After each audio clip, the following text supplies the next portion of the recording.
প্রতিপালকের অশেষ মেহেরবানিতে অশেষ রহমতের বিনিময় দুনিয়ার যাবতীয় ব্যস্ততাকে উপেক্ষা করে আজকের এই সংক্ষিপ্ত সময় কোরআনী মাজলিসে আসতে পেরেছি, বসতে পেরেছি। যে মহান প্রতিপালকের অশেষ মেহেরবানিতে সুস্থ সবল শরীরে এই স্থানে উপস্থিত হতে পেরেছি, সেই জন্য সেই মহান প্রতিপালকের দরবারে লাখ কোটি সিজদায়ে শুকর। সকলে বলি আলহামদুলিল্লাহ। আর সালাম দরুদ বর্ষিত হোক পৃথিবীর শ্রেষ্ঠতম মানুষ, নবীদের ভিতরে শ্রেষ্ঠতম নবী, রাসূলগণের মধ্যে শ্রেষ্ঠতম রাসূল, যার অক্লান্ত পরিশ্রম রক্তের বিনিময়ে, দান্দার মুবারকের বিনিময় এই জাতি এমন একটা ধর্মের শিক্ষা পেয়েছে, যে ধর্মের অনুসরণ অনুকরণ পরকালে তাকে জান্নাত দিতে পারে। যে মহামানবের আদর্শে আদর্শবান হতে পারলে পরকালে সুপারিশের আশা করা যায়, সেই মহামানবের উপর শান্তির ধারা বর্ষিত হোক। সকলে বলি সাল্লাল্লাহু আলাইহি ওয়াসাল্লাম। সম্মানিত উপস্থিতি, আজকে আপনাদের সম্মুখে সংক্ষিপ্ত সময়ের মূল আলোচনা মৃত্যুর পরবর্তী জীবন নিয়ে কিছু কথা বলার চেষ্টা করব ইনশাআল্লাহুল আজিজ। তারপরেও পাশাপাশি দুইটা বিষয়ের যেহেতু অনুরোধ ছিল, সেই সংখ্যক যুবক ভাইদের উদ্দেশ্য করে কিছু কথা উপস্থাপনের চেষ্টা করব ইনশাআল্লাহুল আজিজ। আজকের একটা নিউজ এবং আমার পূর্বের ভাইয়ের একটা ইসলামী সঙ্গীত অনুযায়ী সামান্য কয়েক মিনিট ভূমিকাতে আমি আপনাদের আরেকটা বিষয়ে সামান্য কয়েক মিনিট আপনাদের কাছ থেকে সময় নিব। তা হচ্ছে পিতা মাতা। দুনিয়াতে একজন আদম সন্তানের নিকটে পিতামাতা কতটুকু মূল্যায়ন হতে পারে। আজকের সমাজের মানুষেরা পিতামাতাকে মূল্যায়ন করতে চায় না। আজকের সমাজের মানুষ বৈবাহিক জীবনে আবদ্ধ হওয়ার পরে সেই দিন থেকে পিতামাতাকে অমূল্যায়ন করে। এই তো আজকের একটা নিউজ।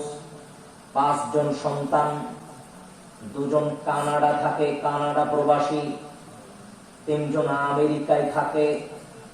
পিতা যেদিন মারা গেল, আরে অসুস্থ ছিল তো পরের কথা, অসুস্থ অবস্থায় কোনোদিন পিতাকে দেখতে আসেনি।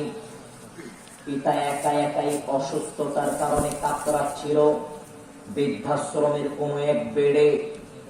অবশেষে পিতা মৃত্যুবরণ করলো। মৃত্যুবরণ করার পরেও ওই 5 জন সন্তান এই অল্প সময়ের জন্য পিতাকে শেষ দেখার জন্য, পিতার কবরে এক মুষ্টি মাটি দেওয়ার জন্যই এ দেশের মাটিতে আসেনি।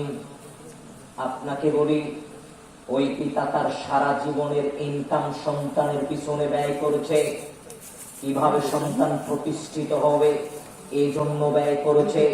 কিন্তু হতভাগা সন্তান পিতার কবরে এক মুষ্টি মাটি দেওয়ার জন্য এই দেশে আসলো না।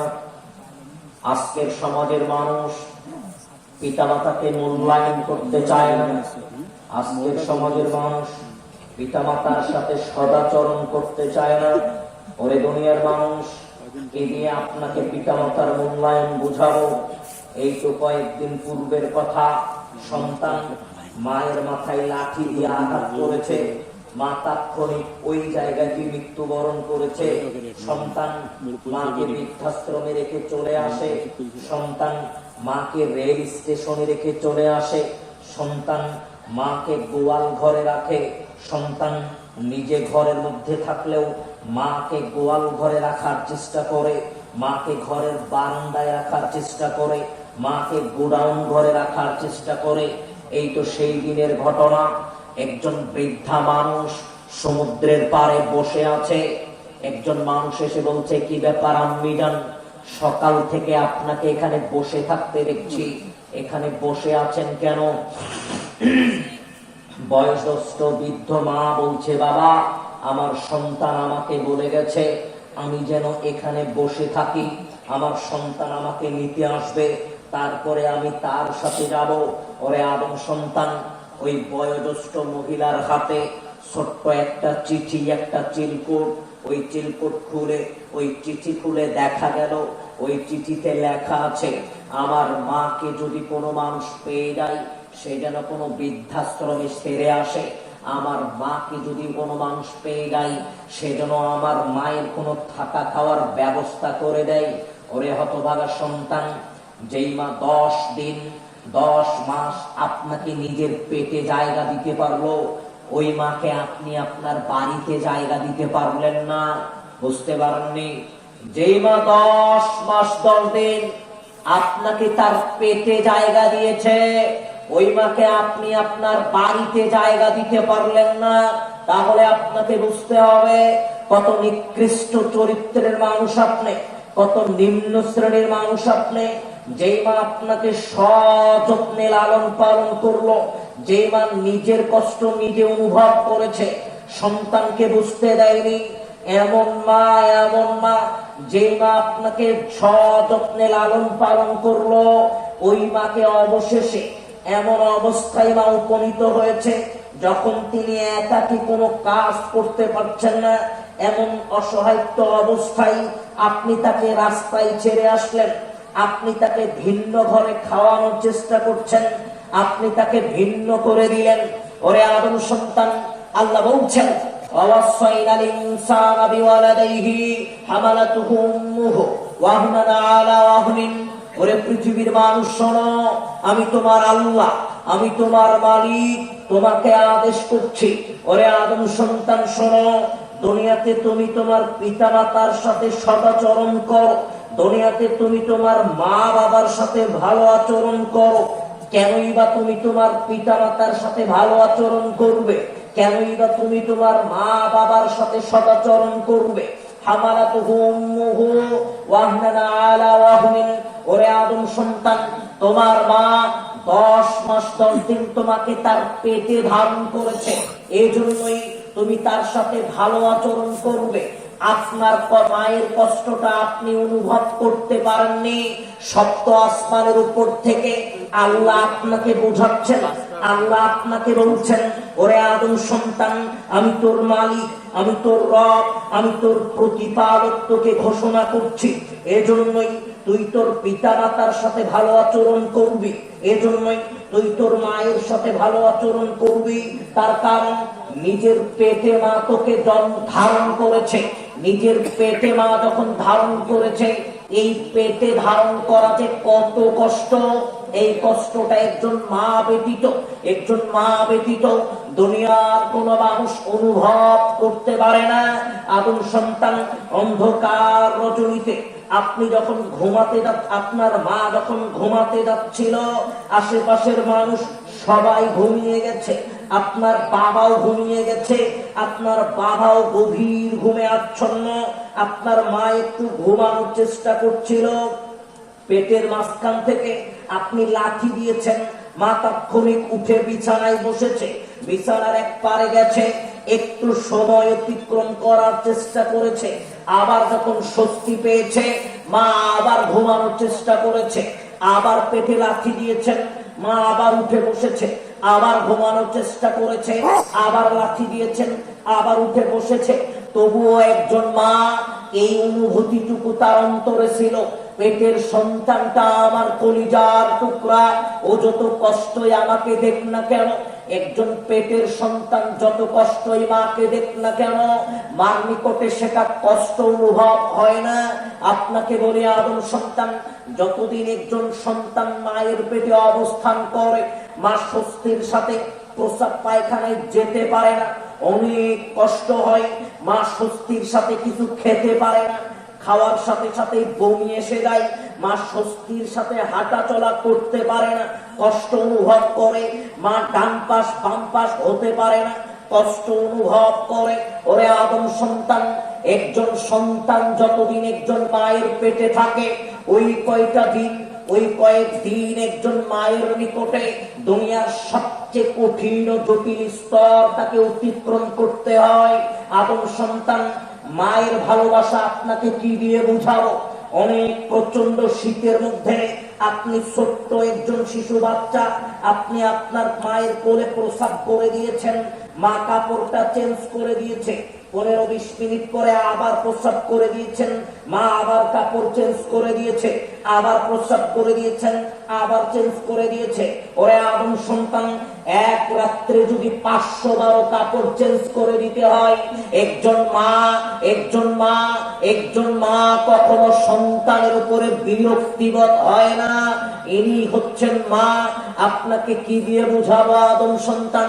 আল্লাহ বলছেন, وَقَضَى رَبُّكَ أَلَّا تَعْبُدُوا إِلَّا إِيَّاهُ وَبِالْوَالِدَيْنِ إِحْسَانًا। ওরে আদম সন্তান শোনো, দুনিয়াতে আমি তোমার মালিক, এই হিসেবে তুমি আমার ইবাদত করবে। আমি তোমার সৃষ্টিকর্তা, তুমি আমার ইবাদত করবে। আমার ইবাদতের মাঝখানে কাউকে অংশীদার স্থাপন করবে না। তারপরে আল্লাহ বলছেন, দুনিয়াতে তুমি তোমার পিতামাতার সাথে ভালো আচরণ করো। দুনিয়াতে তুমি তোমার মা বাবার সাথে ভালো আচরণ করো। ওরে আদম সন্তান, মায়ের মর্যাদা মানুষ কিভাবে বুঝবে? ওই যে ভাই একটা কথা বলছিলেন, ইবনে ওমর রাদিয়াল্লাহু আনহুর একটা বর্ণনা, ইমাম বুখারী রাহিমাহুল্লাহ আদাবুল মুফরাদের মধ্যে একটা ঘটনা উল্লেখ করেছেন। সুদূর ইয়ামিন থেকে একজন মানুষ হেঁটে হেঁটে হজ করতে এসেছে, মাকে কাঁধে নিয়ে এসেছে, মাকে কাঁধ থেকে নামায়নি, হজ কার্য সম্পাদন করেছে, মাকে কাঁধ থেকে নামায়নি।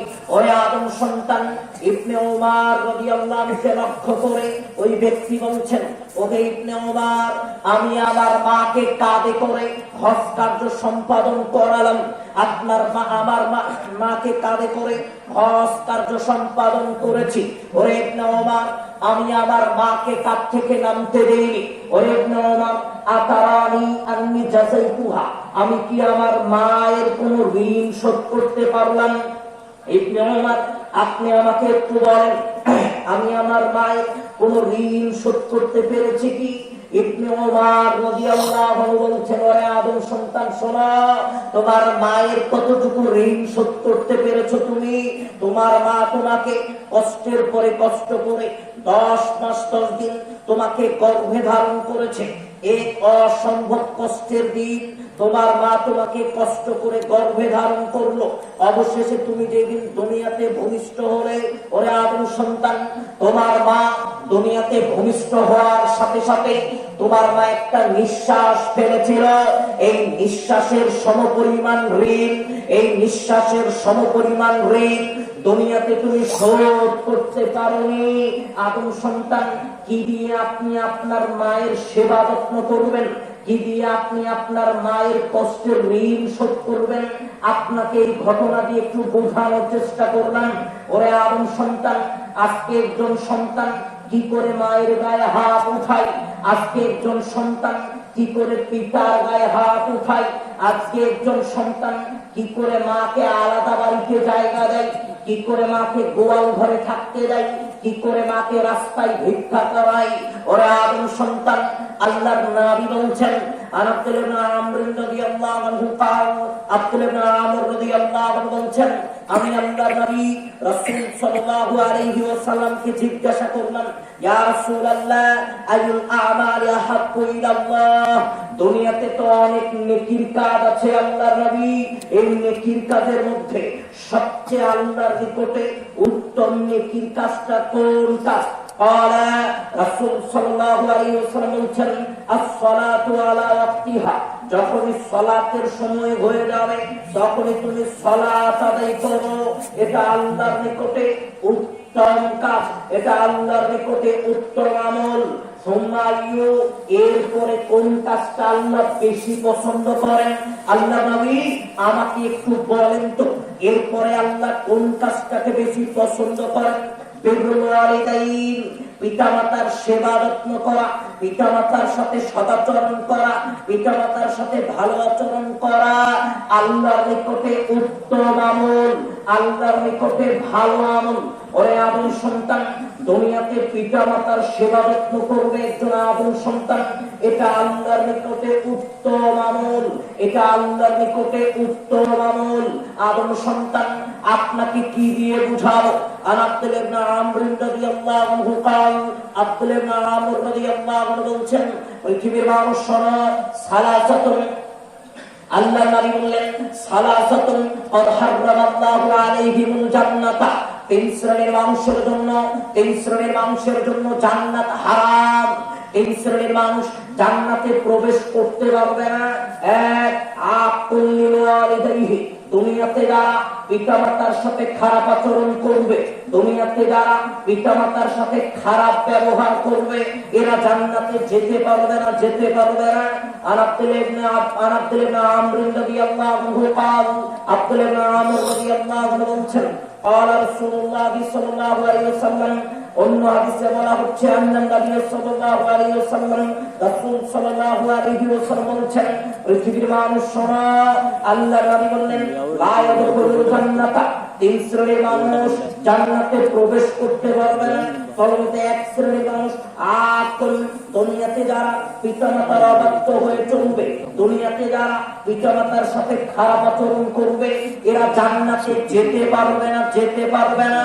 আদম সন্তান হজ দিয়ে জান্নাত নিতে পারবেন না, আদম সন্তান দান দিয়ে জান্নাত নিতে পারবেন না।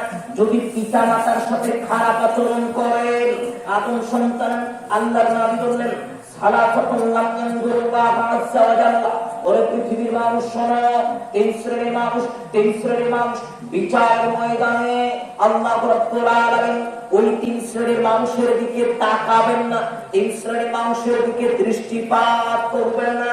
তার মধ্যে এক শ্রেণীর মানুষ আকুল্লিল ওয়ালিদাইহি, দুনিয়াতে যারা পিতামাতার সাথে খারাপ আচরণ করবে, দুনিয়াতে যারা পিতামাতার সাথে খারাপ ব্যবহার করবে, এই সমস্ত মানুষের দিকে বিচারের ময়দানে আল্লাহ রাব্বুল আলামিন দৃষ্টিপাত করবেন না, আল্লাহ তাদেরকে দেখবেন না, তাকাবেন না। আদম সন্তান সালাসাতুন লা ইয়াকবালুল্লাহু আযজা ওয়া জাল্লা, আল্লাহর নবী বললেন, তিন শ্রেণীর মানুষের কোন ইবাদত কবুল হবে না। তিন শ্রেণীর মানুষের সফরন ওয়ালা আদলান, নফল কোন ইবাদত আল্লাহ কবুল করবে না, ফরজ কোন ইবাদত আল্লাহ কবুল করবে না। ফলতে এক শ্রেণীর মানুষ আকুল্লিল ওয়ালিদাইহি, দুনিয়াতে যারা পিতামাতার সাথে খারাপ আচরণ করবে, ওদের সালাত কবুল হবে না। দুনিয়াতে যারা পিতামাতার সাথে খারাপ আচরণ করবে, ওদের সালাত কবুল হবে না, ওদের ইবাদত কবুল হবে না। যদি আদম সন্তান পিতামাতার সাথে খারাপ আচরণ করে, আদম সন্তান দুনিয়াতে যারা পিতামাতার সাথে খারাপ আচরণ করবে, ওরা জান্নাতে প্রবেশ করতে পারবে না। ওদের দিকে বিচারের ময়দানে আল্লাহ রাব্বুল আলামিন রহমতের দৃষ্টিতে তাকাবেন না, ওদের কোনো ইবাদত দুনিয়াতে আল্লাহ কবুল করবে না। এক মিনিট, আনাসা বিনতে আবি বকর রাদিয়াল্লাহু আনহু قال, আসমা বিনতে আবি বকর রাদিয়াল্লাহু আনহা বলছেন, পৃথিবীর মানুষ শোনো, কদিমাত আলাইহি উম্মি, একদিন আমার মা আমার নিকটে আসলো। দুনিয়ার মানুষ, এই হাদিসটুকু একটু মনে রাখতে হবে, এই হাদিসটুকু আপনাকে একটু স্মরণ রাখতে হবে। এই আসমা বিনতে আবি বকর বলছে, আমার মা আমার নিকটে আসলো। আমার মা কেমন মানুষ? ইন্নাহা মুশরিকাতুন ফি আহদি কুরাইশ, আমার মা মুশরিকের জন্য মহিলা। আমার মা ইসলাম অপছন্দ করে, আমার মা ইসলাম পছন্দ করে না। আমার মা ইসলাম যারা গ্রহণ করেছে তাদেরকে অপছন্দ করে। আদম সন্তান আসমা বিনতে আবি বকর আল্লাহর নবীর নিকটে আসলো, এসে বলছেন, ইয়া রাসূলুল্লাহ ইন্না উম্মি কদিমাত আলাইহি, আল্লাহর নবী আমার মা আমার নিকটে এসেছে। আল্লাহর নবী, ইন্নাহা রাগিবাতুন, আমার মা ইসলাম অপছন্দ করে, আমার মা ইসলাম পছন্দ করে না।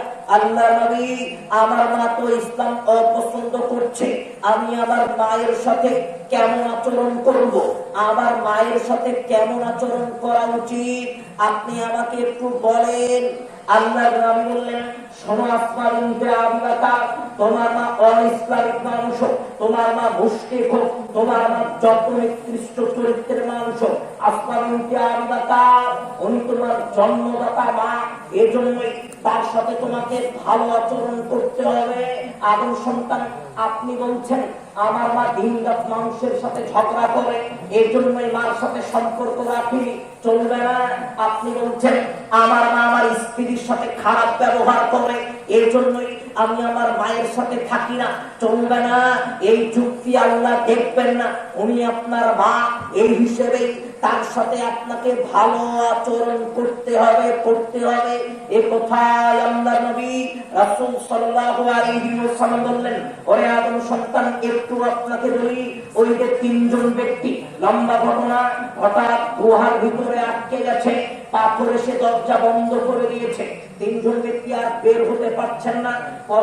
পরস্পরকে বলছে, ভাইজান, যে নেকির কাজটা করেছো ওই নেকির কাজটা আল্লাহকে বলো। একজন বলছে, ও মালিক, আমি আমার মায়ের খেদমত করতাম, আমি আমার পিতার খেদমত করতাম। কেমন করে? আমি যখন মেষ চড়িয়ে আসতাম, আমি যখন পশু চড়িয়ে আসতাম, আমি সর্বপ্রথম দুধ দহন করার পরে আমার মাকে দুধটা খাওয়াতাম, আমার পিতাকে খাওয়াতাম, তারপরে আমি নিজে ভক্ষণ করতাম, সন্তানাদি খেত। হঠাৎ একদিন বাড়িতে এসেছি, দেখি আমার মা ঘুমিয়ে গেছে, আমার পিতা ঘুমিয়ে গেছে। আমার মা বাবা ঘুমিয়ে যাওয়ার কারণে আমি দুধখানা নিয়ে দাঁড়িয়ে থাকলাম। আমার সন্তানাদি ক্ষুধার তাড়নায়, ক্ষুধা লাগার কারণে আমার পা ধরে কান্নাকাটি করছিল। আদম সন্তান, ওই মানুষটা বলছে, ওগো মালিক, আমি আমার মা বাবাকে না খাওয়ানো পর্যন্ত আমার সন্তানাদিকে খাওয়াইনি, যদিও আমার সন্তানাদি কান্নাকাটি করছিল। ওরে আদম সন্তান, আল্লাহকে লক্ষ্য করে ওই মানুষ বলছে, ওগো মালিক, আপনি আমার এই ভালো কাজের বিনিময়ে পাথরটা সরিয়ে দেন। আল্লাহ পাথরটা সরিয়ে দিলেন। আমি আপনাকে কি দিয়ে পিতা মাতার সেবা যত্ন বোঝাবো? শুধু এতটুকুই আপনাকে বলতে চাইলাম, দুনিয়াতে পিতা মাতার খেদমত না করে পরকালে জান্নাত আশা করা অসম্ভব। দুনিয়াতে পিতা মাতার খেদমত না করে পরকালে জান্নাত পাওয়া অসম্ভব। এই কথা আপনাকে এখানে রেখে দিচ্ছি। আপনাকে একটু বলার চেষ্টা করব পরকালীন জীবন সম্পর্কে, মৃত্যু নিয়ে আপনাকে দুই একটা কথা বলার চেষ্টা করব, যে নিয়তটা নিয়ে এসেছিলাম। আচ্ছা, মাইকের সাউন্ড কি ক্লিয়ার আছে? একটু বাড়ি খাচ্ছেন মনে নাকি? মাইকের সাউন্ড কি বোঝা যায়? ক্লিয়ার বোঝা যায়? বোঝা যায়? একটু কমে দেন ভাই, একটু কমে দেন। ঠিক আছে। এই ভাই বক্সের ব্যাস কমাই দেন, বক্সের ব্যাস কমাই দেন একটু, বক্সেরটা। বলছিলাম, দুনিয়াতে মানুষ আগমন করেছে, আদম সন্তান, দুনিয়াতে যারা নিঃশ্বাস নিয়ে জন্মগ্রহণ করেছে, এই সমস্ত মানুষকে আজ বা কাল মৃত্যুবরণ করতে হবে। এটা চিরন্তন এক বাস্তবতার নাম। আদম সন্তান, আজকে আপনার অন্তরে মৃত্যুর ভয় নাই, এজন্যই পাপের পরে পাপ করে আপনি আপনার জীবন অতিক্রম করছেন। আদম সন্তান, মৃত্যু নিয়ে উদাসীন থাকার কারণে আজকে আপনি পাপ কাজে হাত বাড়াচ্ছেন। তার কারণ, মৃত্যু সম্পর্কে আপনি গাফিল, মৃত্যু সম্পর্কে আপনি উদাসীন। ওরে আদম সন্তান, দুনিয়াতে যত মানুষ আগমন করেছে, এই দুনিয়াতে যত মানুষ জন্মগ্রহণ করেছে, প্রতিটা মানুষকে মৃত্যুবরণ করতে হবে। প্রতিটা মানুষকে আজ বা কাল পরকালের পথে যাত্রা শুরু করতে হবে। ওরে আদম সন্তান, আপনি আজকে মৃত্যুবরণ না করলেও 2, 4 দিন 5 দিনের ব্যবহারে আপনাকে মৃত্যুবরণ করতেই হবে। দুনিয়াতে যারা জন্মগ্রহণ করেছে তাদেরকে আসপাতাল মৃত্যুবরণ করতেই হবে। আদম সন্তান, প্রথমে দাদা আসে, তারপরে সন্তান আসে, তারপরে নাতি আসে। দুনিয়াতে মানুষের আশার সিরিয়াল ঠিক থাকলেও কখন দুনিয়াতে কে চলে যাবে এই গ্যারান্টি দুনিয়ার কোনো মানুষ দিতে পারবে না। আপনিও দেখেছেন অনেক সময় দাদার লাশ, নাতির লাশ কাঁধে করে দাদা কবরস্থানে, অনেক সময় ছোট ভাইয়ের লাশ বড় ভাই কাঁধে নিয়ে না কবরস্থানে যায়। অনেক সময় সন্তানের লাশ কাঁধে করে পিতা কবরস্থানে, তার মানে দুনিয়াতে মানুষের আসার সিরিয়াল ঠিক থাকলেও মানুষ কবে কে দুনিয়া থেকে বিদায় দিবে এই গ্যারান্টি দুনিয়ার কোন মানুষ দিতে পারবে না। আদম সন্তান, আপনি ডান পা উঠিয়েছেন, কোথাও যাবেন, এই ডান পা আবার জমিনে ফেলতে পারবেন এই গ্যারান্টি দুনিয়ার কোন মানুষ দিতে পারবে না।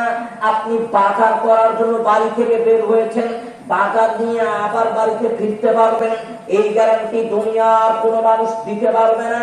আদম সন্তান ওয়াজ মাহফিল শুনতে এখানে এসেছেন, এটা শুনে আবার বাড়িতে যেতে পারবেন এই গ্যারান্টি দুনিয়ার কোন মানুষ দিতে পারবে না। এই পোশাক যেটা পরিধান করে আছেন এই পোশাক খুলে আরেকটা পোশাক পরতে পারবেন এই গ্যারান্টি দুনিয়ার কোন মানুষ দিতে পারবে না। চোখের পলক উঠিয়েছেন, এই চোখের পলক আবার ফেলতে পারবেন এই গ্যারান্টি দুনিয়ার কোন মানুষ দিতে পারবে না। আল্লাহ বলছেন, পৃথিবীর মানুষ শোনো, আইনামা তাকুনু ইদরিকুমুল মাউত ওয়ালাউ কুনতুম ফি বুরুজিন মুশাইয়াদা। পৃথিবীর মানুষ শোনো, যত বড় সুউচ্চ সুদীর্ঘ প্রাসাদে তুমি লুকায়িত থাকো না কেন, আদম সন্তান মৃত্যুর সময় যখন তোমার নিকটে চলে আসবে দুনিয়ার কোন শক্তি দিয়ে তুমি মৃত্যুকে ঠেকাতে পারবে না। আদম সন্তান বুলেট প্রুফ জ্যাকেট পরিধান করে আছেন, তাকে আপনাকে মৃত্যু থেকে ঠেকাতে পারবে? পারবে না। আপনি বুলেট প্রুফ কারের মধ্যে বসে আছেন, আপনাকে বুলেট প্রুফ কার মৃত্যু থেকে ঠেকাতে পারবে না। আদম সন্তান লক্ষ লক্ষ বডিগার্ড আপনার চারপাশে বসে আছে। আদম সন্তান মালাকুল মউত কখন যেন এসে আপনার জীবনটা নিয়ে চলে গেছে ওই বডিগার্ড কিচ্ছু বলতে পারবে না। আদম সন্তান আপনাকে লক্ষ্য করে একটা কথা বলি, আমি আব্দুল্লাহ রাসেল আজকে যদি মারা যাই, আমার দেহ, আমার চক্ষু, আমার এই দুই হাত, আমার এই দুই পা, আমার সারা দেহটাই ঠিকই আছে, কিন্তু মানুষ বলবে আব্দুল্লাহ রাসেল মারা গেছে। আদম সন্তান আমার দেহটা ঠিকই ছিল, আমি ঠিকই আছি, আমার চক্ষু ঠিক আছে, আমার হাতও ঠিক আছে, আমার পাও ঠিক আছে, তবুও মানুষ বলছে আমি নাকি মারা গেছি। আদম সন্তান আপনার অবস্থাটাও তাই হবে। আদম সন্তান ৬০-৭০ বছরের হায়াতে, ওয়াল্লাহি আল্লাহর কসম, ৬০-৭০ বছরের হায়াতে যারা দুনিয়াতে সফলতার মাধ্যম দিয়ে জীবন অতিক্রম করতে পারলো তারা সফল, কিন্তু যারা ব্যর্থতার মাধ্যম দিয়ে জীবন অতিক্রম করলো পরকালে যাদের স্থান জাহান্নাম, তারা দুনিয়াতে ব্যর্থ। আপনাকে একটু বলি, আল্লাহ বলছেন হাত্তা ইযা জাহাদাহুল মাউত ক্বালা রাব্বি ইরজিউনি। ওরে আদম সন্তান শোনো, মালাকুল মউত যখন একজন মানুষের নিকটে আসবে, ওরে আদম সন্তান আপনাকে মনে রাখতে হবে, আপনাকে কতটুকু স্মরণ রাখতে হবে, যখন মানুষের নিকটে মালাকুল মউতটা চলে আসবে, যখন আপনার নিকটে মালাকুল মউতটা চলে আসবে, আদম সন্তান আল্লাহ বলছেন আদম সন্তান তখন আল্লাহর নিকটে ফরিয়াদ করবে, আল্লাহর নিকটে প্রার্থনা করবে, আবেদন জানাবে। আল্লাহকে লক্ষ্য করে মানুষ বলবে, ওগো মালিক ক্বালা রাব্বি ইরজিউনি, আল্লাহ আমাকে কি একটু সময় দেওয়া যায় না? আল্লাহ দুনিয়াতে আমি সালাত আদায় করি, আল্লাহ মালাকুল মউত তো আমার নিকটে চলে আসলো, এখন তো আমার জীবনটা নিয়ে চলে যাবে, ওগো মালিক আমাকে যদি একটু সময় দিতেন, আল্লাহ আমাকে যদি একটু সময় দিতেন, আমি একটু সালাত আদায় করতাম। ও যুবক, তোমাকে বলতে চাচ্ছি, ভাইজান আপনাকে বলতে চাচ্ছি, মালাকুল মউত যখন আপনার নিকটে চলে আসবে, পাপিষ্ঠ মানুষের নিকটে চলে আসবে, ওই পাপিষ্ঠ মানুষটা আল্লাহকে লক্ষ্য করে বলবে, ওগো মালিক আমাকে যদি কয়েক মিনিট সময় দিতেন, আল্লাহ একটু সময় যদি আমাকে দিতেন, আমি একটু তওবা করতাম, আল্লাহ আমি একটু সালাত আদায় করতাম, আল্লাহ আমি একটু তওবা করতাম, আল্লাহ আমি একটু। যাত্রা শুরু হয় মৃত্যু দিয়ে, মানুষ মৃত্যুবরণ করেছে। ওরে আদম সন্তান একটা কথা আপনাকে বলে নেই, একটু সময়ের ব্যবধানে আপনি যখন অসুস্থ ছিলেন, আপনার বন্ধু বান্ধব দৈনন্দিন আপনাকে দেখতে আসতো, আপনি কয়েকদিন যাবত অসুস্থ হয়ে বিছানায় পড়ে আছেন, বন্ধু বান্ধব আপনাকে দেখতে আসতো, আপনার শ্বশুর শাশুড়ি আপনাকে দেখতে আসতো, আপনার আত্মীয় স্বজন আপনাকে দেখতে আসতো, ফল নিয়ে আসতো। ভূমিকম্প হলে, ঝড় তুফান হলে বন্ধু বান্ধব ফোন দিয়ে খোঁজ নিত, তোমার বাড়ির অবস্থা কি, তোমার পরিবেশ কি। চাকরি চলে গেলে, আপনি অসুস্থ হয়ে আছেন, পরিবার খোঁজ নিত, বন্ধু বান্ধব খোঁজ নিত, এখন তোমার অবস্থা কি, আপনি অসুস্থ, আহাল পরিবার, সন্তান সন্তানাদি বাবা মা মাথার কাছে শুয়ে থাকবে, বসে থাকবে, মাথায় হাত বুলিয়ে দিবে। আপনাকে লক্ষ্য করে বলি, আদম সন্তান, আপনি অসুস্থ ছিলেন, আপনার বন্ধু বান্ধব আপনাকে দৈনন্দিন দেখতে আসতো, খোঁজ খবর নিত, কিন্তু আপনাকে বলি সামান্য সময়ের ব্যবধানে বিছানা একটু চেঞ্জ হয়েছে। এই শক্ত বিছানা থেকে, এই নরম বিছানা থেকে এই শক্ত বিছানায় এসেছেন, বুঝতে পারেননি। আপনি যখন অসুস্থ ছিলেন, আপনার বন্ধু বান্ধব খোঁজ নিচ্ছিল, কিন্তু যেই দিন আপনি মারা গেলেন, আপনাকে কবরস্থ করা হলো, বাড়ির পাশে আপনাকে কবর দেওয়া হলো, বাড়ির পাশে দরজার সামনে আপনাকে কবর দেওয়া হলো। ওই দিনের পর থেকে কত ঝড় যায়, কত তুফান যায়, কত বিপদ আপদ বালা মুসিবত যায়, কিন্তু কবরে খোঁজ দেওয়ার মতো কেউ যায় না। বুঝতে পারেননি। আপনি অসুস্থ ছিলেন, বন্ধু বান্ধব আপনাকে দেখতে আসবে, কি আসবে না? বন্ধু বান্ধব আপনাকে দেখতে আসবে, ফল নিয়ে আসবে, কিন্তু আপনি যেদিন মারা গেছেন, আপনাকে কবরস্থ করা হয়েছে, ওই দিনের পর থেকে আপনাকে খোঁজ দেওয়ার মতো কেউ থাকবে না। এর নাম কবর। বলছিলাম আল্লাহ নবী রাসূল সাল্লাল্লাহু আলাইহি ওয়াসাল্লাম বললেন, দুনিয়ার মানুষ শোনো, ইয়াতবাউল মাইয়িতু সালাতুন, মানুষ যখন মৃত্যুবরণ করে, মানুষের সাথে কবর পর্যন্ত তিনটা জিনিস যায়। এক, আহলুহু মালুহু ওয়া আমালুহু।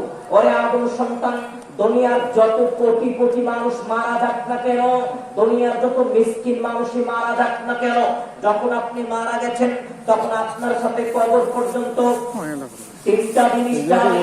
এক, আপনার ধন সম্পদ, আপনার সন্তান সন্তানাদি, আপনার আহাল পরিবার আপনার সাথে কবর পর্যন্ত যাবে। ফায়ার জিরো, দুইটা জিনিস আপনার নিকট থেকে ফিরে আসবে, দুইটা জিনিস আপনার কাছে থেকে ফিরে আসবে।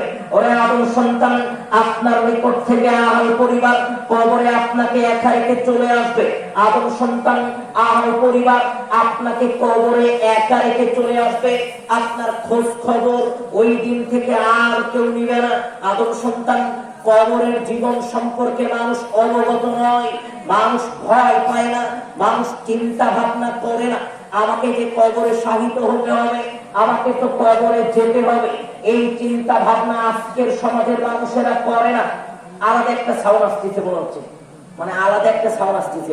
ভাই এই ভাই এইয়া কমাই দেন না, মনিটরটা কমাই দেন একটু, কি জানি একটু মনিটর কমাই দেন, মনিটর বোঝেন না, আরো কমাই দেন, বেজ একটু কমাই দেন, সাউন্ড একটু দিলে কমাই দেন, ওই যে মাইকের সাউন্ড, উপরের মাইকের সাউন্ড কমাই দেন, বলছিলাম এই যে আলাদা একটা সাউন্ড, উপরের মাইকের সাউন্ড কমাই দেন, উপরের মাইক, বক্সের সাউন্ড লাগবে না, মানে আলাদা একটা সাউন্ড আসছিল আর কি। এখন মনে হচ্ছে ঠিক আছে, ঠিক আছে। বলছিলাম মানুষকে বক্সে ভাই ঠিক আছে, এখন ভাই এখন ঠিক আছে, আদম সন্তান, এই ভাই এখন ঠিক আছে। বাস্তবতা, আপনাকে কবরে শান্ত হতে হবে, আপনাকে কবরে শুইতে হবে। এই ভাই এখন ঠিক আছে। কবর সম্পর্কে আজকের মানুষ চিন্তা ভাবনা করে না, কিন্তু এই কবর নিয়ে আজকের মানুষ চিন্তা ভাবনা করে না। ভাইজান, আপনি কবর নিয়ে চিন্তা ভাবনা করেন না। এক মিনিট আপনাকে একটু বলি, ওসমান রাদিয়াল্লাহু আনহু ওয়াকাফা আলা কবরে, কবরের পাশে দাঁড়িয়ে কান্নাকাটি করছেন। ওসমান রাদিয়াল্লাহু আনহু কবরের পাশে দাঁড়িয়ে কান্নাকাটি করছেন। হঠাৎ একজন সাহাবী এসে বলছেন, কি ব্যাপার, আপনি কবরের পাশে দাঁড়িয়ে কান্নাকাটি করছেন? হাত্তা ইয়াবুল্লা লিহিয়াতাহু, আপনার দাড়ি মুবারক ভিজে গেছে, আপনার সম্মুখে জান্নাতের আলোচনা করা হয়, আপনি এত কান্নাকাটি করেন না। ভাই এখন ঠিক আছে, জাহান্নামের আলোচনা করা হয়, কিন্তু আপনি এত কান্নাকাটি করেন না। ওরে ওসমান, আপনি যখন এই কবরের পাশে দাঁড়ান, তখন এত কান্নাকাটি কেন করেন? আপনাকে একটু বোঝার জন্য বলি ভাইজান, একটু মনোযোগী হবেন। আপনাকে বলি, আপনি সেই মানুষ যাকে কবরে শাহিত হতে হবে, আমিও সেই মানুষ যাকে কবরে শাহিত হতে হবে। দুনিয়ার যত মানুষ এই দুনিয়াতে আগমন করবে, প্রতিটা মানুষকে কবরে শাহিত হতে হবে, কবরে শুইতে হতে হবে। ওরে আদম সন্তান ওসমান রাদিয়াল্লাহু আনহু কবরের পাশে দাঁড়িয়ে কান্নাকাটি করছেন। তার কারণ ওসমান রাদিয়াল্লাহু আনহু বলছেন, ওরে পৃথিবীর মানুষ শোনো, ইন্নাল কবর আউয়ালু মানজিল মিন মানাজিলিল আখির। আল্লাহ নবী রাসূল সাল্লাল্লাহু আলাইহি ওয়াসাল্লাম বলছেন, ওরে পৃথিবীর মানুষ শোনো, দুনিয়ার মানুষ শোনো, কবর হচ্ছে প্রথম জায়গা। দুনিয়াতে বিদায় নেওয়ার পরে যত বিপদের জায়গা আসবে, যত জটিল ও কঠিন জায়গা আসবে, এর মধ্যে কবর হচ্ছে প্রথম। দুনিয়াতে মানুষ যদি ওই পরকালের যাত্রা শুরু করার সময় কবরের প্রশ্নের জবাব যদি মানুষ দিতে পারে, তাহলে অন্যান্য স্থানে মানুষ সুন্দর করে পার হতে পারবে। কিন্তু কবরে যারা প্রশ্নের জবাব দিতে পারবে না, তারা পরকালীন জীবনে সফলতা পাবে না। প্রত্যেকটা স্তর, প্রত্যেকটা জায়গা তার জন্য জটিল ও কঠিন হবে। আদম সন্তান কবরের পাশে যে দাঁড়িয়ে যিনি কান্নাকাটি করছেন, তার নাম ওসমান রাদিয়াল্লাহু আনহু। আয়েশা রাদিয়াল্লাহু আনহা বলছেন, পৃথিবীর মানুষ শোনো, একদিন আল্লাহর নবী শুয়ে আছে, কাপড়গুলো এদিক সেদিক হয়ে আছে। আল্লাহর নবী ঘরের ভিতরে শুয়ে আছেন। আবু বকর ঘরে প্রবেশ করতে চাইল, আল্লাহর নবী অনুমতি দিলেন। আল্লাহর নবী শুয়ে থাকলেন, কথা বললেন, আবু বকর চলে গেল। তারপরে ওমর আসলো, আল্লাহর নবী তার সাথেও কথা বললেন, ওমর চলে গেল।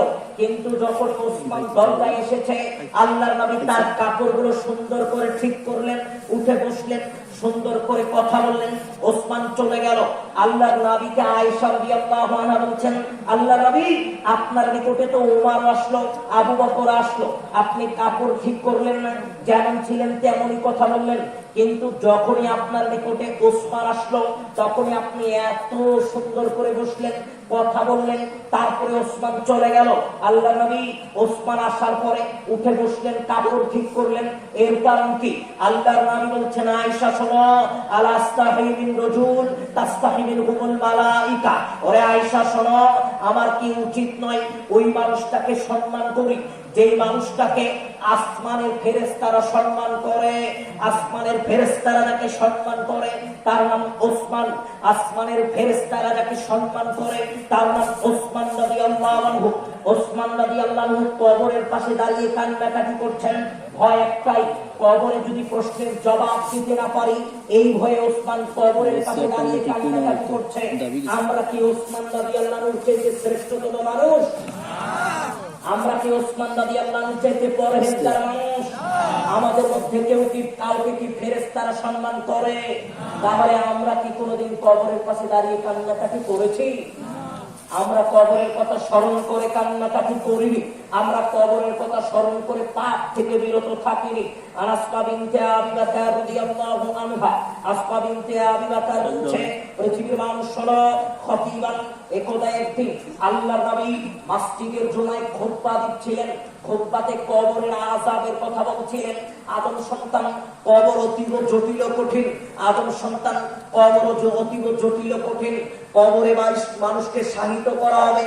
ডান কবরে এমন ভাবে মানুষকে চাপ দিবে, ডান পার্শ্বরের পাথর বাম পার্শ্বরের পাথরে ঝুঁকিয়ে যাবে, এমন ভাবে ঢুকে যাবে, পরস্পরে একত্রিত হয়ে যাবে।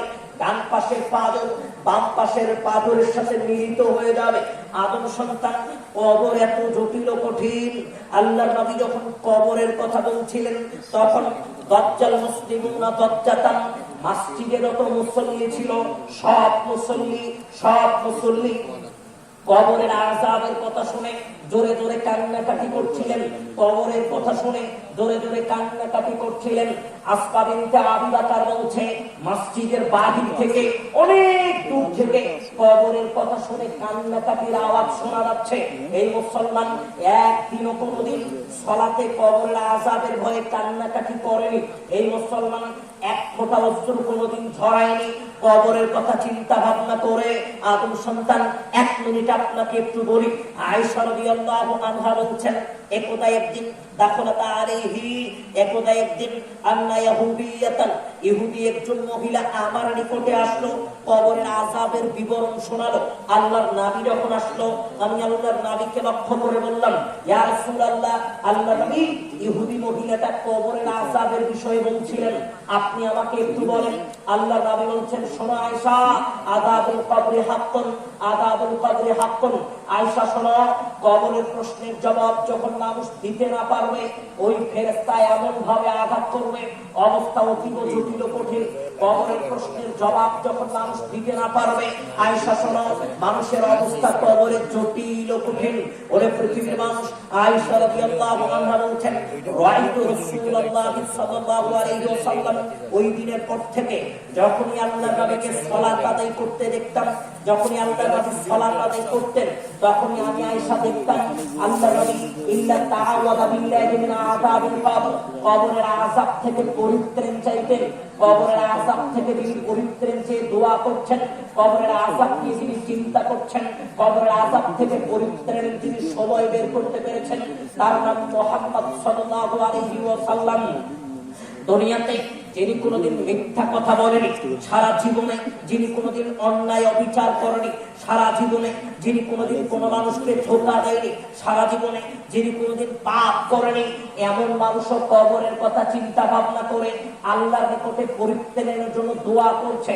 এমন মানুষও কবরের আযাবের কথা চিন্তা ভাবনা করে সময় বের করতে পেরেছেন আল্লাহর নিকটে প্রার্থনা করার। কিন্তু এই পাপিষ্ঠ মানুষের কাতারে যাদের নাম, এরা কবর নিয়ে কোনোদিন চিন্তা ভাবনা করে না। এরা মনে করে এদেরকে কবরে শাহিত হতে হবে না, এরা মনে করে এদের নিকটে মৃত্যু আসবে না, এরা মনে করে জান্নাত জাহান্নাম নেই, এরা মনে করে পরকালে কোন সিরাতের পুল নেই, মিজানের পাল্লা নেই। ভাইজান, যদি এটা মনে করেন তাহলে আপনি ব্যতিক্রম। কিন্তু যদি বিশ্বাস করেন আপনাকে মৃত্যুবরণ করতে হবে, তাহলে পাপ ছেড়ে দিতে হবে। যদি বিশ্বাস করেন কোন সিরাতের পুল আছে, তাহলে পাপ ছেড়ে দিতে হবে। যদি বিশ্বাস করেন মিজানের পাল্লায় আল্লাহ আপনার আমলনামা ওজন করবেন, তাহলে পাপ ছেড়ে দিতে হবে। যদি বিশ্বাস করেন জান্নাত জাহান্নাম আছে, তাহলে পাপ ছেড়ে দিতে হবে। নতুবা পাপ দিয়ে মৃত্যুবরণ করলে পরকালে আপনার অবস্থা অতীব জটিল কঠিন। কি করে আপনার অবস্থা অতীব জটিল কঠিন? 1 মিনিট আপনাকে একটা উদাহরণ দেই। আল্লাহ বলছেন, পৃথিবীর মানুষ শোনো, মানুষের মিজানের পাল্লায় আমলনামা যখন ওজন করা হবে, কি মিজানের পাল্লায় আপনার আমলনামা ওজন করা হবে না? প্রতিটা মানুষের আমলনামা ওজন করা হবে, এটা বিশ্বাস করেন তো? এর মধ্যে আপনার আমলনামা ওজন করা হবে, এটা বিশ্বাস করেন? আর এখন আপনি শোনেন, আল্লাহ বলছেন, পৃথিবীর মানুষ শোনো, মানুষের মিজানের পাল্লায় আমলনামা যখন ওজন করা হবে, আদম সন্তান একটা নেকি একটু নেকি হলে মানুষের নেকির পাল্লাটা ভারী হবে, ওনার পাল্লাটা হালকা হবে। এই একটা নেকির অভাবে মানুষ জান্নাতে যেতে পারছে না, একটা নেকির অভাবে মানুষ সফলতা অর্জন করতে পারছে না। একজন সন্তান তার মায়ের নিকটে যাবে, মা সন্তানের নিকটে যাবে, বাবা সন্তানের নিকটে যাবে, সন্তান বাবার নিকটে যাবে, ভাই বোনের নিকটে যাবে, বোন ভাইয়ের নিকটে যাবে, স্বামী স্ত্রীর নিকটে যাবে, স্ত্রী স্বামীর নিকটে যাবে। আদম সন্তান কেউ আপনাকে একটা নেকি দিবে না, সবাই আপনাকে ফিরিয়ে দিবে। এর নাম বিচারের ময়দান। আল্লাহ বলছেন, ইয়াউমা ইয়াফিরুল মারউ মিন আখিহি ওয়া উম্মিহি ওয়া আবিহি ওয়া সাহিবাতিহি ওয়া বানি লিকুল্লি ইমরিইন মিনহুম ইয়াউমা ইযিন শাআনু ইগুনি। পৃথিবীর মানুষ একটা নেকি দিয়ে সেই দিন তোমাকে কেউ সহযোগিতা করবে না। এর নাম বিচারের ময়দান। এজন্যই আপনাকে দুনিয়াতেই কিছু ইনকাম করে যেতে হবে। এজন্য আপনাকে দুনিয়াতেই একটু নেকি ইনকাম করে যেতে হবে। আদম সন্তান, আল্লাহ বলছেন আপনাকে একটু পিছনের দিকে নিয়ে যাই।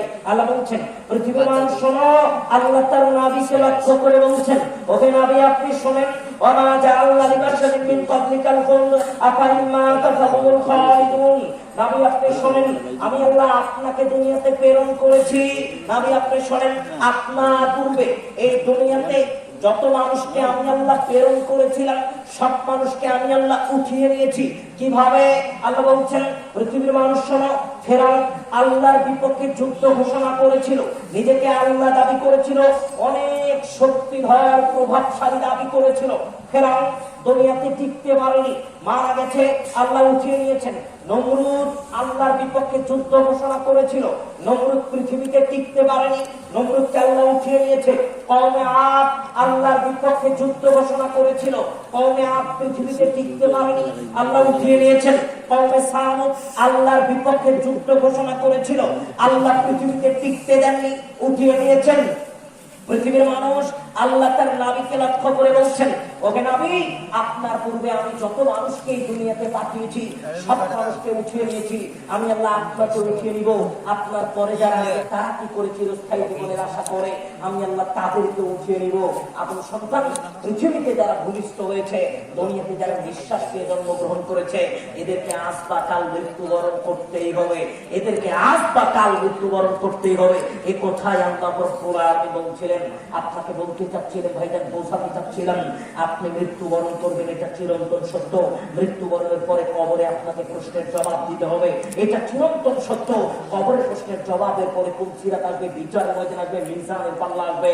আল্লাহ বলছেন, পৃথিবীর মানুষ শোনো, ওয়াম্মা মান খাফাত মাওয়াজিনু ফাউম্মুহু হাবিয়া ওয়া মা আদরাকা মা হিয়া। ওরে আদম সন্তান, দুনিয়াতে যে সমস্ত মানুষের মিজানের পাল্লায়, বিচারের ময়দানে মিজানের পাল্লায় যাদের আমল নামায় নেকির পাল্লাটা হালকা হবে, আল্লাহ রাব্বুল আলামিন তাদেরকে জাহান্নামে নিক্ষেপ করবেন। ওরে আদম সন্তান, জাহান্নাম অতীব জটিল কঠিন স্থানের নাম, জাহান্নাম অতীব জটিল স্থানের নাম। আল্লাহর নাম বলেছেন, আব্দুল্লাহ ইবনে মাসউদ রাদিয়াল্লাহু আনহু قال, দুনিয়াতে যারা পাপ করবে, দুনিয়াতে যারা পাপ করে মৃত্যুবরণ করবে, দুনিয়াতে যারা নেশাগ্রস্ত হয়ে মৃত্যুবরণ করবে, দুনিয়াতে যারা পাপের পাল্লা ভারী করে মৃত্যুবরণ করবে, আল্লাহ তাদেরকে জাহান্নামে নিক্ষেপ করবেন। জাহান্নাম কি আপনাকে একটু বলি। আব্দুল্লাহ ইবনে আব্বাস রাদিয়াল্লাহু ইবনে মাসউদ রাদিয়াল্লাহু আনহু বলেছেন, পৃথিবীর মানুষ শোনো, ইউতা জাহান্নামু ইয়াওমা ইযিন লাহা। আল্লাহ রাব্বুল আলামিন জাহান্নামটাকে বিচারের ময়দানে নিয়ে আসবেন। বিচারের ময়দানে জাহান্নামটাকে কি করে আল্লাহ নিয়ে আসবেন? আল্লাহর নবী বলছেন, শোনো, আল্লাহর নবী বললেন, ইউতা জাহান্নামু ইয়াওমা ইযিন লাহা সাবউনা আলফা জিমামিন। ওরে পৃথিবীর মানুষ শোনো, জাহান্নামকে বিচারের ময়দানে আনতে হলে ৭০,০০০ লাগাম বা রশির প্রয়োজন। দুনিয়াতে যারা পাপ করবে, ওই পাপিষ্ঠ মানুষগুলোকে আল্লাহ জাহান্নামে নিক্ষেপ করবেন। যাদেরকে জাহান্নামে নিক্ষেপ করবেন, ওই সমস্ত মানুষ, জাহান্নামটা কেমন হবে একটু আপনাকে বলি। আল্লাহর নবী বললেন, ইউতা জাহান্নামু ইয়াওমা ইযিন লাহা সাবউনা আলফা জিমামিন। ওরে পৃথিবীর মানুষ শোনো, জাহান্নামকে বিচারের ময়দানে আনতে হলে ৭০,০০০ রশির প্রয়োজন। আল্লাহর নবী বললেন, বাকুল্লি জিমামিন সাবউনা আলফা মালাকিন। একটা রশির সাথে থাকবে ৭০,০০০ ফেরেশতা। তাহলে ৭০,০০০ লাগাম বা রশির সাথে কত ফেরেশতা থাকবে? আপনাকে একটু ভাবার জন্য বলছিলাম, আপনাকে একটু চিন্তা ভাবনা করার জন্য বলছিলাম। আল্লাহর নবী বললেন, পৃথিবীর মানুষ শোনো, জাহান্নামের আকৃতি বিরাট হবে, বিরাট আকারের হবে। আল্লাহর নবী বললেন, পৃথিবীর মানুষ শোনো, উতবা ইবনে গজওয়ান আনিন নবী সাল্লাল্লাহু আলাইহি ওয়াসাল্লাম, উতবা ইবনে গজওয়ান রাদিয়াল্লাহু আনহু বলছেন, পৃথিবীর মানুষ শোনো, ইন্না সাকরাতাল আযীমাতা। পৃথিবীর মানুষ শোনো, বিরাট আকারের একটা পাথর যদি আল্লাহ জাহান্নামের উপর থেকে ছেড়ে দেয়, ৭০ বছর পর্যন্ত সময় লাগবে, মাতুক বিলা কররিহা, তবুও জাহান্নামের শেষ প্রান্ত পর্যন্ত পৌঁছাবে না। এটা জাহান্নামের গভীরতা। দুনিয়ার মানুষ যাদেরকে জাহান্নামে নিক্ষিপ্ত করা হবে, তাদের পরিবেশ পরিস্থিতি কেমন হবে আপনাকে একটু ভাবার জন্য বলছিলাম। ১ মিনিট আপনাকে একটু বলি। النعمان بن بشير رضي الله عنه قال, نعمان بن بشير رضي الله عنه বলছেন, سمعت رسول الله صلى الله عليه وسلم, আল্লাহর নবী রাসূল সাল্লাল্লাহু আলাইহি ওয়াসাল্লামের নিকট থেকে আমি শুনেছি, আল্লাহর নবী বলছেন, পৃথিবীর মানুষ শোনো, বিকিয়তা আল্লাহ রাব্বুল আলামিন এমন এক মানুষকে বিচারের ময়দানে উপস্থিত করবেন, যেই মানুষটার শাস্তির পরিমাণ সবচাইতে কম। দুনিয়াতে যেই মানুষটা সবচেয়ে কম পাপ করেছে, এমন মানুষকে আল্লাহ বিচারের ময়দানে নিয়ে আসবেন। নিয়ে আসার পরে কি করবে? মাল্লাহুনা আলান ওয়াশরকান, জাহান্নামের আগুনের দুইটা অঙ্গার, অথবা আল্লাহর নবী বলছেন কোন হাদিসে, মাল্লাহুনা আলান ওয়াশরকান, জাহান্নামের আগুনের জুতা আল্লাহ তাকে পরিধান করে দিবেন। আল্লাহর নবী বলছেন, শোনো, একদিন দিমাগুহু কামা ইয়াকদিল জাল, যেমন ভাবে উত্তপ্ত চুলার উপরে তামার পাতিল দিলে টকটক করতে থাকে, জাহান্নামের আগুনের উপরে পা দেওয়ার কারণে এই মানুষটার মাথার টকটক করতে থাকবে। আদম সন্তান ওই মানুষটা মনে করবে আজকে যত মানুষকে শাস্তি দেওয়া হচ্ছে এর মধ্যে সবচেয়ে বেশি শাস্তি আল্লাহ আমাকে দিচ্ছেন, অথচ আল্লাহ নবী বলছেন অথচ এই মানুষটাকে আজকের দিনে সবচেয়ে কম শাস্তি দেওয়া হচ্ছে। এখন আপনাকে একটু বলি, দুনিয়ার আগুনে 1 মিনিট আগুন ঢুকিয়ে থাকার ক্ষমতা কোনো মানুষের নেই। আপনি দুনিয়ার আগুনে 5 মিনিট হাত ঢুকিয়ে দিয়ে থাকতে পারবেন, এই সক্ষমতা দুনিয়ার কোনো মানুষের নেই। কারণ দুনিয়ার মানুষ মনে করছে এই আগুনটার বড় উত্তাপ, এর ভিতরে আপনি অনেক কষ্ট অনুভব করতে হবে।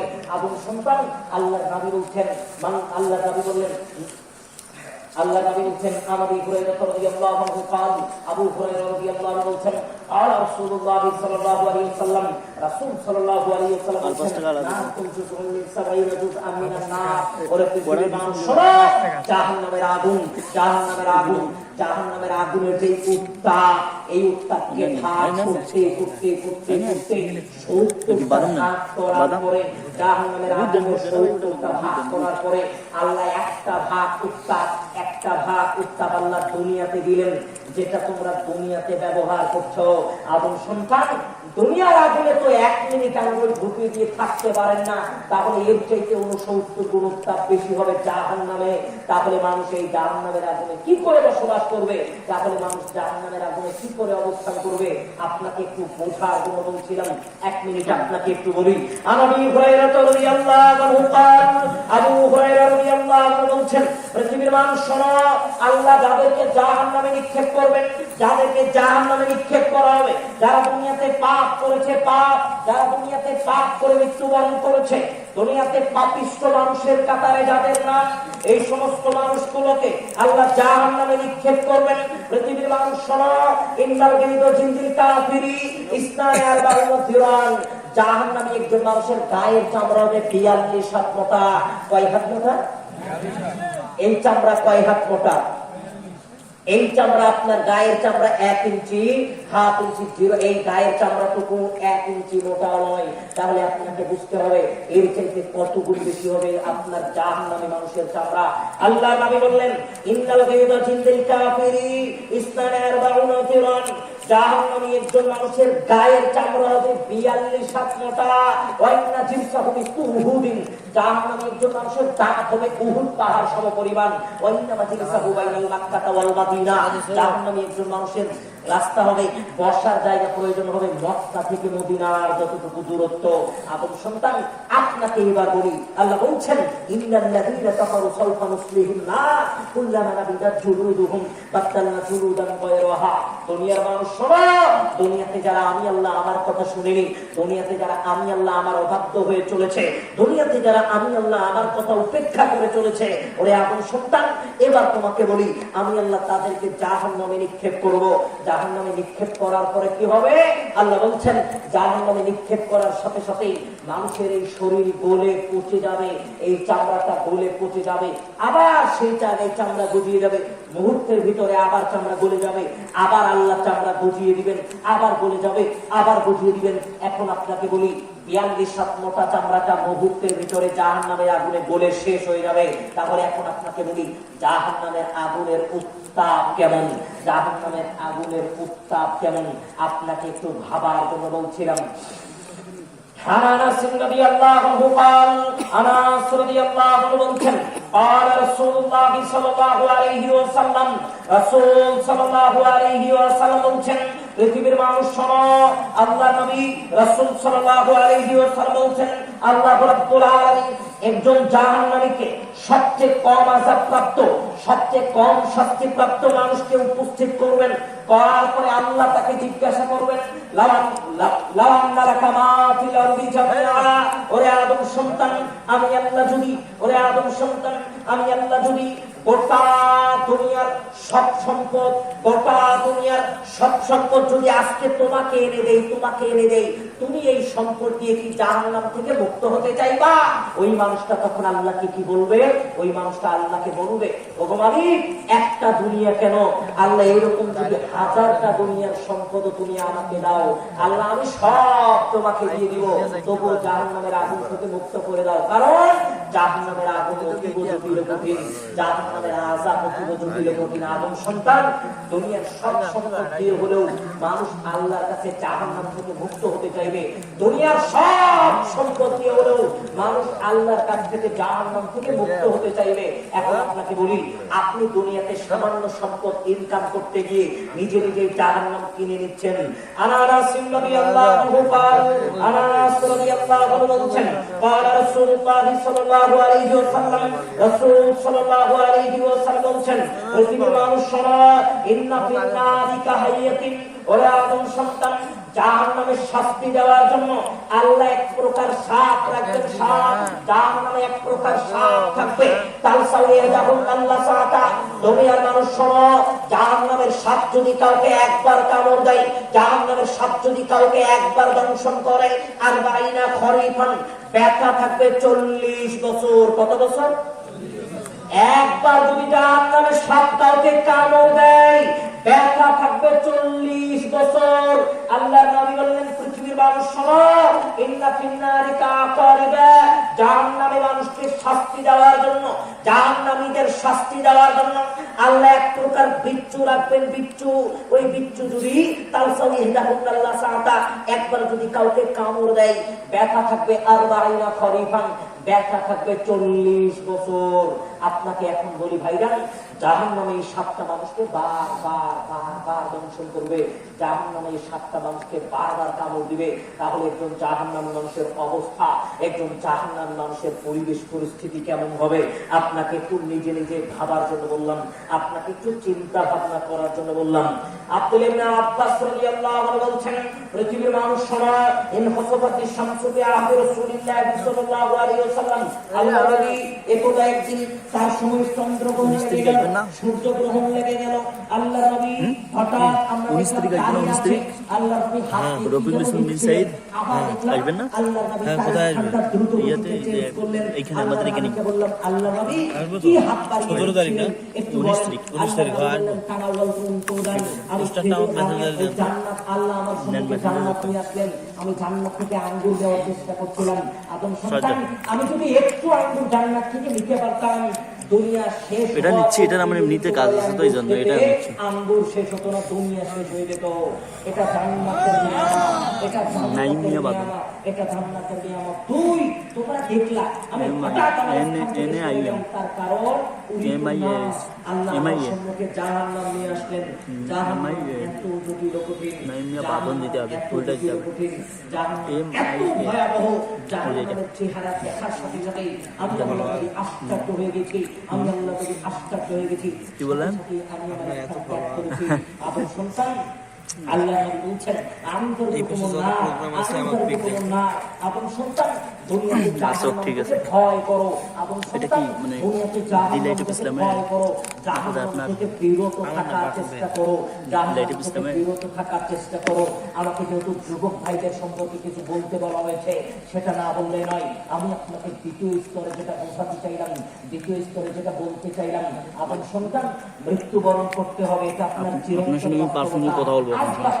আজ বা পরশু আপনাকে মৃত্যুবরণ করতে হবে। ওই যে আদম সন্তান, একটা কথা বলি, এই তো কিছুদিন পূর্বে একটা লঞ্চে অসংখ্য যাত্রী পার হচ্ছিল।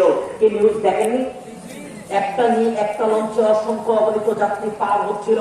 কারো ব্যাগে অসংখ্য পোশাক ছিল, কারণ আহল পরিবারের স্ত্রীকে দিবে। কারো ব্যাগে অনেক পোশাক ছিল, বাবা মার হাতে পোশাক দিবে। কারো ব্যাগে অনেক পোশাক ছিল, হয়তোবা সন্তানাদিকে দিবে। হয়তোবা কারো ব্যাগে অনেক খাবার ছিল, আহল পরিবারকে দিবে। কারো পকেটে অনেক টাকা ছিল, অনেক টাকা লঞ্চ থেকে নেমে কিছু ক্রয় করবে। লঞ্চের কোনো মানুষ জানতো না এই লঞ্চের তার শেষ নিঃশ্বাস ত্যাগ করতে হবে। কেউ জানতো? লঞ্চের কোন মানুষ জানতো না তাকে শেষ নিঃশ্বাস ত্যাগ করতে হবে, তাহলে আদম সন্তান লঞ্চের মানুষগুলো লঞ্চেই তার শেষ নিঃশ্বাস ত্যাগ করেছে। এই সমস্ত মানুষ জানতো না, কত আশা আকাঙ্ক্ষা ছিল বাড়িতে গিয়ে এটা করবে ওটা করবে, কিন্তু সে আশাটা পূর্ণ করতে পারেনি। আপনাকে বলি, আল্লাহ কখন আপনার মৃত্যু লিপিবদ্ধ করে রেখেছেন, কোন পরিস্থিতিতে লিপিবদ্ধ করে রেখেছেন, কোন অবস্থায় লিপিবদ্ধ করে রেখেছেন, এটা দুনিয়ার মানুষ জানে না। দুনিয়ার মানুষ আজকে আহাল পরিবার পিছনে ছুটতে ছুটতে আপনি পরকালে জান্নাত কিনে নিয়েন না। আপনাকে একটা কথা বলি, ঘটনা আপনারও জানা আছে হয়তোবা, ওই যে একজন দাজ্জাল, একজন সুফিমা, একজন পরহেজগার মানুষকে যখন ধরেছে, দাজ্জাল বলছে যা আছে বের করে দেন, তখন ওই মানুষটা বলছে ঠিক আছে আপনাকে সবকিছু দিয়ে দিব, কিন্তু একটা কথা, আপনি যে ডাকাতি করছেন, ডাকাতি করে টাকা উপার্জন, সম্পদ উপার্জন করে আহাল পরিবারকে খাওয়াচ্ছেন, তো ডাকাতি করা তো পাপ, আপনার এই পাপের অংশীদার কি আহাল পরিবার হবে যাদেরকে আপনি এগুলো খাওয়াচ্ছেন? বলছে অবশ্যই হবে। বলছে একটু শুনে আসেন, আমাকে এখানে বেঁধে রেখে যান, শুনে আসেন, তারপরে আমার কাছ থেকে যা চাবেন দিয়ে দিব। ওই ডাকাত বাসায় গেছে, স্ত্রীকে বলছে তুমি কি আমার পাপের অংশীদার হবা? আমি তো রাত দিন পাপ করে তোমার কাছে নিয়েছি খাবার, তোমাদেরকে ভক্ষণ করে তোমাদেরকে খাওয়াই। স্ত্রী বলছে আপনার দায়িত্ব আমাদেরকে খাওয়ানো, আপনি কোন পথে নিয়ে আসছেন সেটা তো আমাদের বিষয় নয়, আমি কেন আপনার পাপের অংশীদার হব? আপনার স্ত্রী আপনার পাপের অংশীদার হবে? তাহলে আপনি কেন হারাম পন্থায় টাকা উপার্জন করবেন তাকে তৃপ্তি দেওয়ার জন্য? সন্তান বলছে আমি কেন আপনার পাপের অংশীদার হব? আপনার তো দায়িত্ব অভিভাবক হিসেবে আমাকে খাওয়ানো। এখন আপনাকে বলি, হালাল পন্থায় হারাম পন্থায় টাকা উপার্জন করেছেন, এই সম্পদের ভাগ সবাই নেবে, কিন্তু হারাম পন্থায় টাকা উপার্জন করতে যে পাপ হয়েছে, এই পাপের ভাগ কেউ নেবে না। বিষয়টাকে বুঝতে পেরেছেন? বুঝলে আপনি ঘুরে যাবেন। বিষয়টা বুঝেন উনি, মাথা মানেননি। আবার বলি, কোটি কোটি টাকা সুদের টাকা ইনকাম করেছেন, কোটি কোটি টাকা হারাম পণ্য বিক্রি করে ইনকাম করেছেন, কোটি কোটি টাকা অবৈধ পন্থায় ইনকাম করেছেন, ওই সম্পদের ভাগ আপনি মারা যাওয়ার সাথে সাথে আহাল পরিবার সবাই নিবে, কিন্তু এই কোটি কোটি টাকা উপার্জন করতে গিয়ে যে আপনার পাপ হয়েছে, এই পাপের অংশীদার কেউ হবে? হবে না। তাহলে এখন আপনাকে বলি, আপনি নিজের পাপের পন্থা বেশি করছেন কেন? নিজে হারাম পন্থায় সংসারে উন্নতি করার জন্য, আহাল পরিবারের উন্নতি করার জন্য কেন আপনি পাপের পন্থায় আসবেন? এই কথাটুকুতে আবারও আপনাকে নিয়ে আসবো। আমাকে একটু যুবক ভাইদের উদ্দেশ্যে কিছু কথা বলার জন্য বলা হয়েছে, আমিও সে দেখলাম এটা আমাদের যুবক ভাইদের উদ্দেশ্য করে, যুবক ভাইরা পরিশ্রম করে আয়োজন করেছে। আপনাকে একটা কথা বলি যুবক ভাই, আল্লাহ নবী বললেন